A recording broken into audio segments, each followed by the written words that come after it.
Welcome to the program. This is the AM News. In our first story, Minister of Defense Dominic Ntiwo has cautioned the military to avoid defending political parties during the upcoming elections. He emphasized that the military must remain independent when even intervening in election-related issues. Speaking at the Maiden Republic Day public lecture at the Ghana Armed Forces Command and Staff College in Accra, he underscored the importance of military impartiality. Carlos Kaloni has more in the following report. Organized by the One Ghana movement in collaboration with the Ghana Armed Forces Command and Staff College, the Maiden Republic Day public lecture aimed to address challenges of democratic control of the military and propose solutions. The event included ministers, parliamentarians, the Chief Justice, civil society, military leaders, media, and academia. Delivering the keynote lecture, former Minister for National Security Francis Poku revealed a growing distrust in Ghana's democratic rule. He warned that without significant changes, Ghana could face another political crisis. This is a test, and I believe we must all respond to this call, that if the face of democracy does not change after 2025, we are going to go through another history.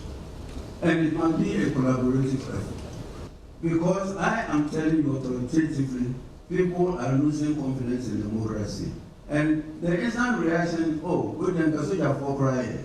Professor Kwesienin, Director of Faculty of Academic Affairs and Research at Kofi Annan International Peacekeeping Training Center, argued that oversight institutions in security governance are failing to adequately check the security services. Quite a number of the oversight institutions have failed to deliver. And when Mr. Poku talks about the threats that we are facing, there are more internal threats than those that emanate from the outside. We don't want to talk about that because it's uncomfortable. We are increasingly seeing, and I like Mr. Poku's example of Ashama, in which Parliament was fantastically silent. But not only that, there have been lots of instances where Parliament ought to have spoken, but has not. However, James Agaga, ranking member of Parliament Defense and Interior Committee, disagreed, insisting the executive must prioritize the committee's recommendations. Some of the things we're criticized for, we have done our part as a committee. You must have read the Ashaman report. I mean, it's been released. We ask that those who were brutalized be compensated. I mean, and those who abused their offices, their power, be sanctioned. We did that. But the problem now is, would the leadership prioritize security matters in Parliament? I think these are matters that ought to be reported to the Speaker. Panel member Josephine Nkrumah, ECOWAS Commissioner to Liberia, believes military involvement in elections must be streamlined to safeguard the country's democracy.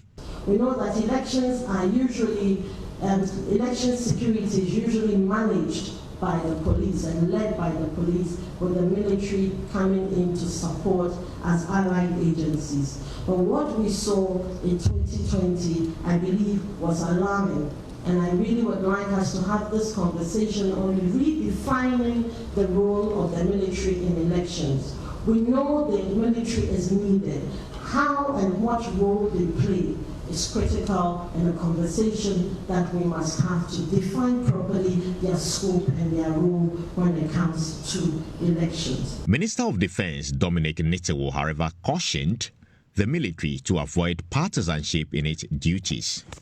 I say it with a regret and with a very, very stern face that the military have no business supporting any political party, whether in government, during elections or after elections.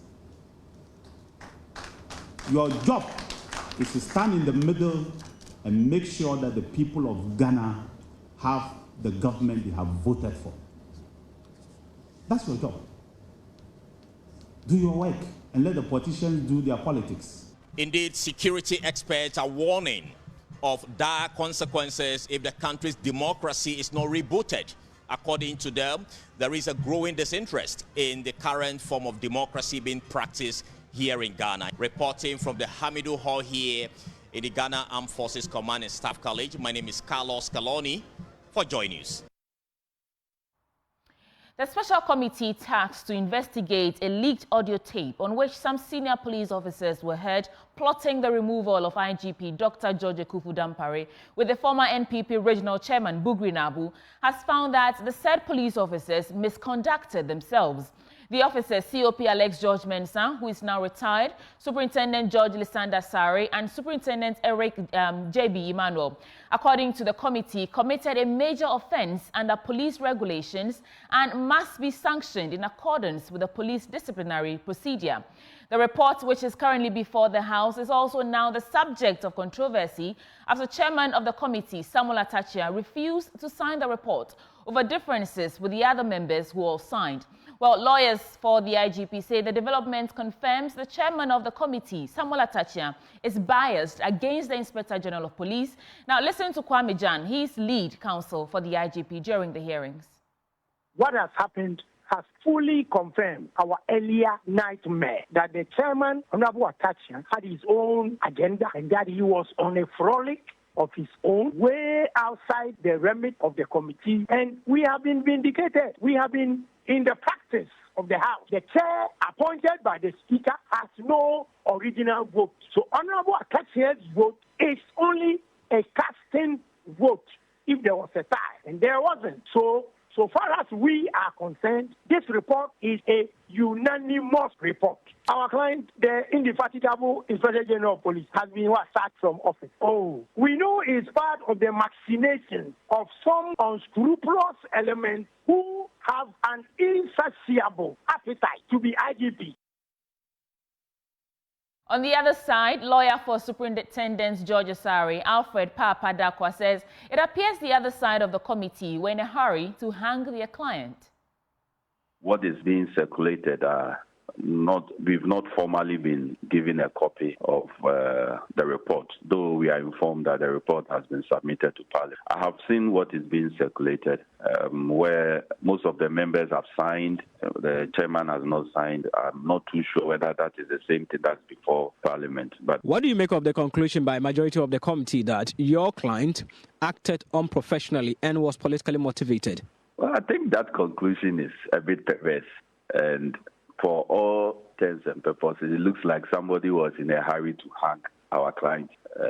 What next for you? Because your client has been cited for contempt of Parliament. Are you intending to take a legal action on it? I think what you need to understand is that at this stage, the report is going to the plenary, is going to be debated, and it's what comes out of that debate. That is what will be acted upon. So at this stage, all what we can do is to wait until the final process has concluded. Thereafter, whatever comes out as a verdict of Parliament, we shall advise our client accordingly. But in the meantime, nothing stops us also from commenting on what has been circulated all over the media. At the moment, where is your client? Is he still at work? How is his state now? He's still in the service. He's still going about his duties as any police officer would do. Is he some way affected by the verdict of the 5 members of the committee? Not at all. Not at all. I mean, we all were present and know what transpired at the committee level. So, I mean, we have to just trust the process. Away from that, residents and traders who live and work along the drains leading to the Koli Lagoon are asking for the immediate dredging of the drains as they fear any flood could result in disaster. Described as the principal outlet through which all major drainage channels in the national capital empty their waste into the sea, volumes of waste intermixed with the ceaseless liquid produce awful stench as well as an overflow whenever it rains. Residents who have need speaking to Hannah Odami say they want their sand out of the drains to allow for smooth flow. Here's her report. The waters flow from the Brie area through many communities such as Aveno, Circle and Graphic Road downstream into the Koli Lagoon. Along its pathway are mostly sand and filth. These elements hinder the smooth flow of the waters. The country is ranked highly among African countries that are most exposed to risks from multiple weather-related hazards. Those who live near these areas and constantly bear the brunt of the flood's impact are asking for big rubbish bins while they constantly look out for dredging equipment. Grace Gavo and Nana Kwame live and work at Aveno. Oh, it's now 18 years to 19 years. Oh, so third year. I have lived in this area for the past 18 years. I have lost count of my property that has been swept away whenever it rains because the floods render us homeless. Oh, my wish is to relocate, but I can't pay the rent in other parts of the city which do not get flooded. We plead with government to constantly dredge the lagoon so that it does not overflow when it rains. By last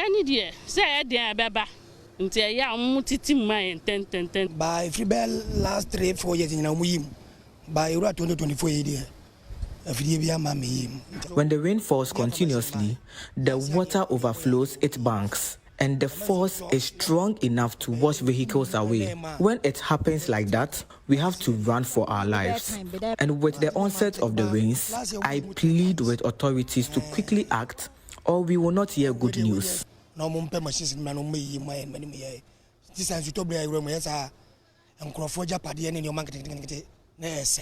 At the Odo market, traders are quick to remind us of the awful memories they have of the June 3rd fire and flood disaster that led to the loss of about 150 lives. When I am out of the house and it rains, I get very scared. I wish the wall would be extended upwards a bit. I believe that will help us a lot. To curb similar related events and to build resilience against perennial flooding in Accra, $675 million is needed. That will enhance flood protection regime along the Odo Basin and also re-engineer drains, remove obstructive materials, and implement a performance-based dredging program, according to the stakeholders. But that money is not available. Aisha and some others who spoke to Joy News say they've been hoping for the drains to be dredged so that their property, which are always washed away whenever the area floods, won't cease. This corn mill operator shares his experience during every raining season. We have to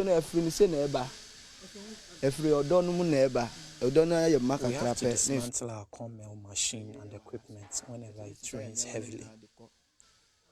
We fear for our lives because when it floods, live electrical cables falls into the stagnant waters, which electrocutes people when they get into contact with the water. Sometimes people even die as a result.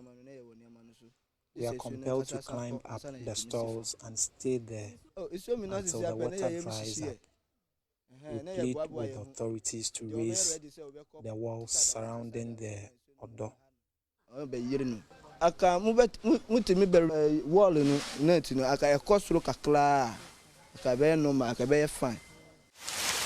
And as we were filming, the rains set in.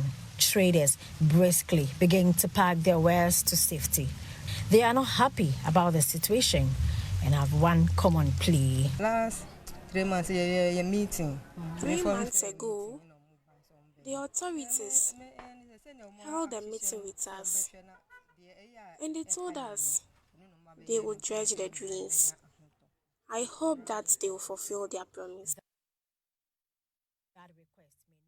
However, likely get an immediate response, as the Western Housing Minister Kojo Nkrumah acknowledged on the Pulse on the Joy News channel in April this year that his office is behind schedule on flood control program.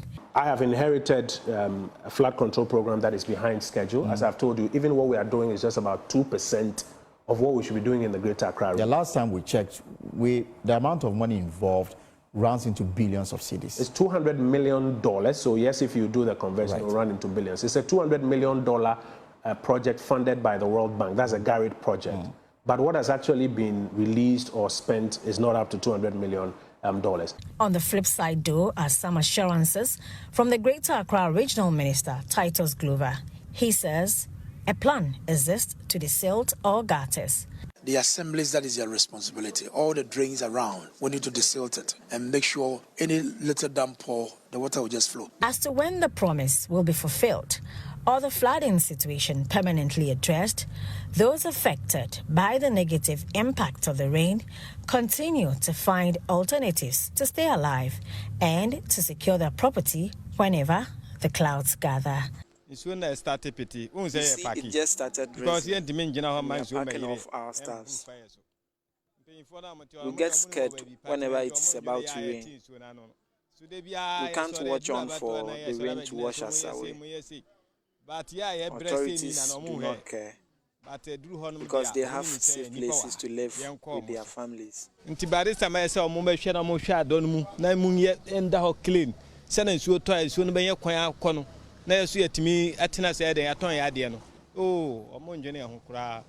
are supposed to dredge and clear the odor for free flow of the water. For Joy News, I am Hannah Odame.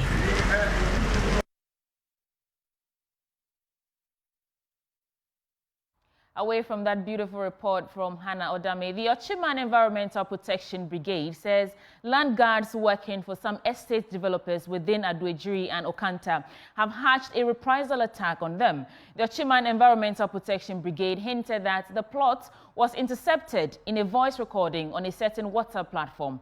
Maxo Kudeko has more in the following report.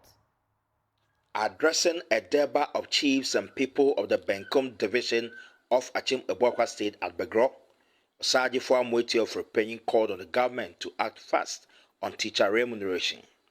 He acknowledged that the free senior high school education introduced by the Akufo-Addo government is one of the biggest investments which affords every Ghanaian child a free education to the secondary school level. However, Saji Fuamweti of Repenning underscores the importance of addressing some few challenges hindering the success of the program. Ochihini says teacher motivation and good remuneration for teachers are inextricably linked with quality education. Manu, obey you, a school. It's another Yamisuna Daye, no free SHS. Osmi Mo here, NCOB acquired so the school. Qualena Cosco. A school is out for Antimuga. As a school no quarter was Shadi. Colana is on your table, on your desk, on your connector, now on your teacher. It's an idea. So, man, when I computers, they are done here, on your teacher. I'm going to share a question.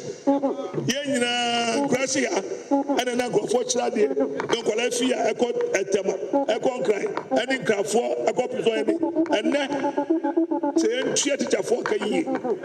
There come a teacher for say, one was Yamo incentive. No one ever been trained. No study, the Colonel Wadi. If he said, those who will be Bano Unchen Adiano, Kayosa or Basu baby. Paso Basu baby.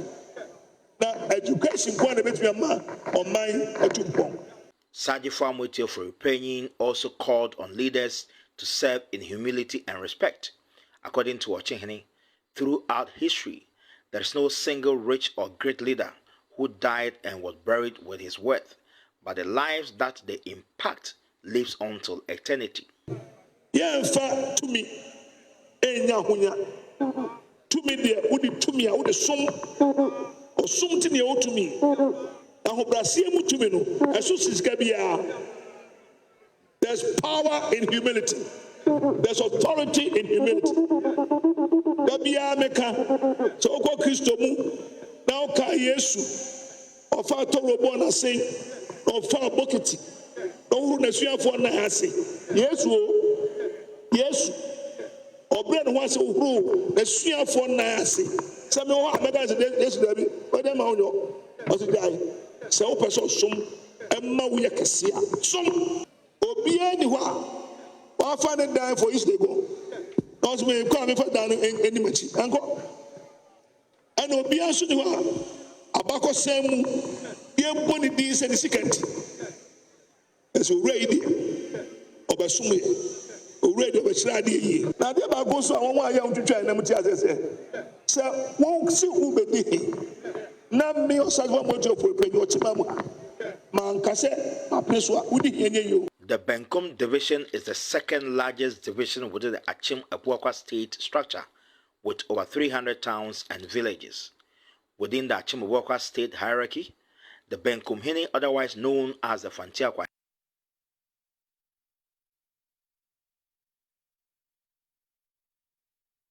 In other stories, the Energy Commission has called on the OT Regional Educational Directorate to ensure more participation of schools in future events of the Senior High School Renewable Challenge. The Commission believes this would make the challenge more competitive. The Commission made the remarks at this year's OT Regional Senior High School Renewable Energy Challenge, where only 7 out of 25 schools participated. There's more in this report. The 2024 edition of the Senior High School Renewable Energy Challenge saw 7 schools face off in the OT region with their projects on the theme Application of Renewable Energy Technologies in Solving Land Degradation and Water Pollution. Kejibia Satu, Rara, Father Dugli, Bueman, Jodipapasi, Biakuya Community and Tapaman Senior High Schools participated in the contest. After fierce presentations from students, the judges grilled them on their understanding of the projects. Rara Senior High School was adjudged the best school with a viable project. The one with this small-scale farming project, which water distribution system can be controlled by an application they developed on the mobile phone, what they refer to as Asasibuafo. Jennifer Nebe is a member of the team. We've gone to so many competitions, and this is our 3rd time, but this the one that we've won. We are highly excited. Our innovation is very high, so when we go, you make sure that you do more work about our project so that we can raise the name of our school to a higher criteria. Abuaji Daniel is one of the teachers behind the team. He tells us about new features that can be added to the project. New innovations that we need to add, like the fire detection system. We have soil moisture sensors, and then other things that we will incorporate. And then text message. We have other things that will be added so that to make it more powerful system. Julius Nkansa Nyako is the senior manager in charge of renewable energy regulations and the SHS challenge coordinator from Energy Commission. He's impressed about the students' performance, but also wants the Regional Education Directorate to encourage maximum school participation in the coming years. We've had a very good and successful challenge today. The students from the various schools did very well. They came up with very innovative ideas and projects which can be used to solve some of the challenges that we are facing in the country, notably land degradation and also water pollution. The Energy Commission, we are partnering with Ghana Education Service and Ghana TVET Service to promote renewable energies in our schools. This year in this region, OT region, we had 7 schools competing for the honors. I would want to take this opportunity to encourage all the heads of institutions in this region, the Regional Education Directorate, to support the schools to participate in this challenge. And now, St. Monica Senior High School will be missing out on contesting at the national stage of the National Science and Math Quiz after the school failed to secure a slot at this year's championship. The school conceded to a formidable opponent, Kofi J. Senior High School, who serenaded them to the exit door of the competition. Kofi J. Senior High School will be making their first-time appearance at the national stage after several years of attempts. Emmanuel Bright-Kweku reports from Kumasi. We are disciplined, we are hardworking, we are visionary, we are great future, and our warrior. And if you see this excitement, teachers from Kofi Eje Senior High School have made their debut appearance at the national stage of the National Science and Math Quiz. Well, they did not beat any ordinary school. They kicked out St. Monica's all the way from Mampong and qualified to this particular contest, this championship. And I must say they are so excited. We really worked hard and we knew we were going to qualify. There was a match hope that we qualify. We feel excited now and we are coming with heat this year. We are coming with a very much heat. That's what I would say. Okay, so how did you find the contest between you and St. Monica's? Did you say it was an easy win or? Oh, it was an easy win, but no school is small in NSMQ, so we didn't take it like it's Fala but we knew we were going to win. This is our first time. I feel very excited. I can see you are a bit down. Are you almost tearing? No. It's tears of joy. So how will you feel when you go back to school, and even your parents, how would they feel today? They will feel very proud that we have qualified for the first time. Yeah, they will feel very proud. All right, so now let me find out for you. Are going to the nationals or even your regional championship is just, and we have the experienced Prempeh College, OWAS, and the likes. What should they expect from Kofi Eje? You as an user, what should we expect? Okay, what they are supposed to expect is nothing but more heat, because the energy we are coming with, it's not going to be easy. We are not taking it easy with anyone at all this year. We are much prepared for everyone. Sir, you have been preparing your students all these years, and today finally you have achieved what you have always wanted. All I will say is that we know we are good. We've always been good. We are excellent. But always been having the grade A schools.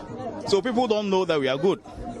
We'll meet Cars, we'll meet Kumaka, and then we'll meet Kumase High. So always we are second, so people don't know that we are good. But today we came to show them that if you meet any average school within our level, they will not be able to match us. And so that's the coordinated students from Kofi Eje SHS, and they have qualified for the very first time to the national stage of the National Science and Math Quiz. They are hoping to better up their performance. They beat St. Monica's, and now they are leaving here as qualifiers to the national stage of the National Science and Math Quiz. From here at the KNUS Auditorium, my name is Emmanuel. Right quick.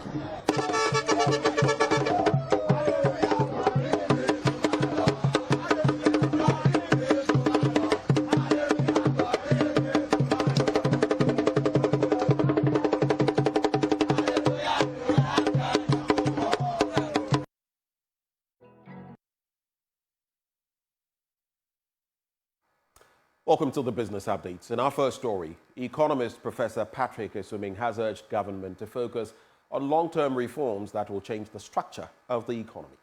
His advice comes on the back of the release of $360 million in a third tranche into the Bank of Ghana's account following the successful review of the funds program. Now, speaking to Joy Business, Professor Esuming maintained although the funds released were minimal to transform the economy, government had a greater role to play to consolidate efforts in stabilizing the economy. Read what they are saying to mean that it's the 360 million that will help, that will consolidate our gains. It wouldn't. I think it's probably a stronger commitment to making longer term reform that will change the structure of our economy. That's probably more important than the 360 million to go a long way to shore up some of our reserves. But that impact is, like I said, is going to be very marginal. I think, there's been, the message that's been put out there in terms of the nature of our recovery of the economy is probably overstating it. Yes, the GDP number for this quarter, the first quarter of the year, was way higher than expected, but it's just one quarter. And even if you take a detailed look at the GDP number, you see that there are problems. So, there are important sectors that are still seeing contraction, like the energy sector, contracted about 7.5%, which doesn't bode well for going forward. So I think, yes, there are some positive signs, but we shouldn't, there's still a lot of work to be done before the economy will reach any path to sustainable recovery.